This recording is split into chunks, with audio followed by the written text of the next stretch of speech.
Cricket के मैदान पर बॉल और बल्ले के बीच की जंग तो आम है, लेकिन कई बार आपने खिलाड़ियों को लड़ते देखा होगा।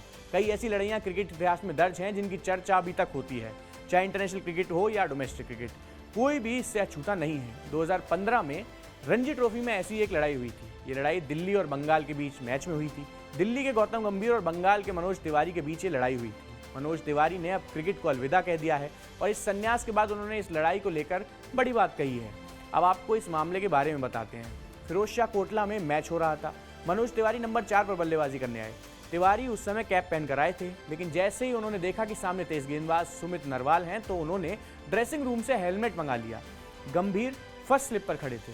उन्हें इस बात को लेकर गुस्सा आ गया और फिर उन्होंने मनोज तिवारी से कुछ कह दिया। इसके बाद दोनों में जमकर बहस हुई। वहां मौजूदा अंपायरों और बाकी खिलाड़ियों ने दोनों को अलग किया। तिवारी ने अब इस लड़ाई को लेकर कहा है कि ये एक इकलौती ऐसी चीज है जिसका उन्हें पछतावा होगा। उन्होंने कहा, मेरा गंभीर के साथ जो लड़ाई रही वो इकलौती चीज़ ऐसी है जिसका मुझे पछतावा होगा, क्योंकि जो लोग मुझे जानते हैं वे जानते हैं कि मैं ऐसा नहीं हूँ जो अपने सीनियर खिलाड़ियों के साथ लड़े।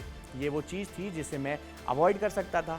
मेरे अपने सीनियर खिलाड़ियों के साथ संबंध अच्छे रहे हैं, लेकिन इस एक मामले ने मेरी इमेज को खराब कर दिया। गंभीर और मनोज तिवारी IPL में कोलकाता नाइट राइडर्स में साथ खेलते थे।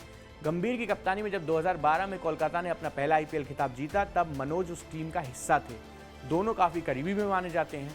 ये बात मनोज तिवारी ने भी मानी। उन्होंने कहा, इसलिए मैं कह रहा हूं कि इसका मुझे सबसे ज़्यादा पछतावा है, क्योंकि एक समय हम काफ़ी क्लोज दोस्त थे। KKR से खेलते हुए हम काफ़ी चीज़ें डिस्कस करते थे। लेकिन हाँ, ये भी सही है कि उस मैच में गंभीर ने मुझसे कहा था कि तू बाहर मिल। मैच के बाद उन्होंने कहा कि गंभीर काफ़ी जुनूनी क्रिकेटर हैं और मैं भी, लेकिन कई बार जुनून में काफ़ी चीज़ें हो जाती हैं और जो पब्लिक में नहीं होनी चाहिए।